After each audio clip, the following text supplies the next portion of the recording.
هاتنی وەرزی سەرماش نەبووتە ڕێگر لە بەردەم ئەو کۆڵبەرانەی بۆ دابینکردنی بژێوی ژیانیان ڕوو لە ناوچە سەخت و ئەستەمە سنووریەکان دەکەن.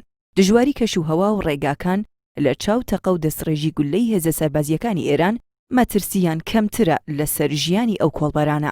بە گوێرەی ئامارەکانی کۆمەڵی مافی مرۆڤی کوردستان، مانگی ڕابردوو 9 کۆڵبەر و کاسبکاری کورد و ئاڵاتیەکی مەدەنی بە تەقەی ڕاستەوخۆی هێزە سەربازیەکانی ئێران کوژراون و 11 کۆڵبەر و کاسبکاریش بریندار بوون. لە سەرەتای ئەم ساڵیشەوە 68 کۆڵبەر و کاسبکاری کورد کوژراون و 165 کەسی تریش بریندار بوون کە زۆربەیان بە تەقەی هێزە سەربازیەکانی ئێران پێکراون. بەشێکی تری راپۆرتەکەی کۆمەڵی مافی مرۆڤی کوردستان پەیوەستە بە بەردەوامی هەڵمەتی گرتن و دەست بەسەرکردنی چالاکوانانی کورد و ئاماژە بەوە کراوە لە مانگی تشرینی دووەمدا 33 چالاکوان ڕاپێچی گرتوخانەکراون کە 5 ژنە چالاکوانیشیان تێدایە. ئەو ڕێکخراوەیە باسی لەوەش کردووە لە سەرەتای ئەم ساڵەوە 240 چالاکوانی کورد لەلایەن هێزە ئەمنیەکانی ئێرانەوە دەست بەسەر کراون.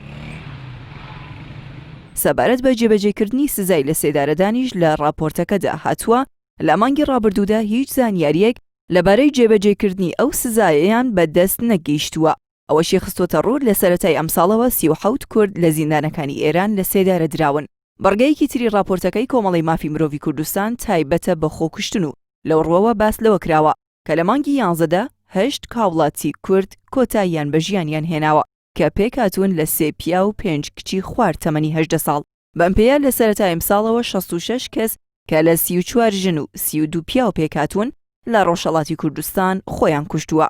لە کۆتابەشی راپۆرتەکەی کۆمەڵی مافی مرۆڤی کوردستاندا هاتووە کە لە مانگی ڕابردوودا 2 هاوڵاتی بەهۆی تەقینەوەی مینەوە لە ڕۆژهەڵاتی کوردستان کوژراون و 2 هاوڵاتیش بریندار بوون.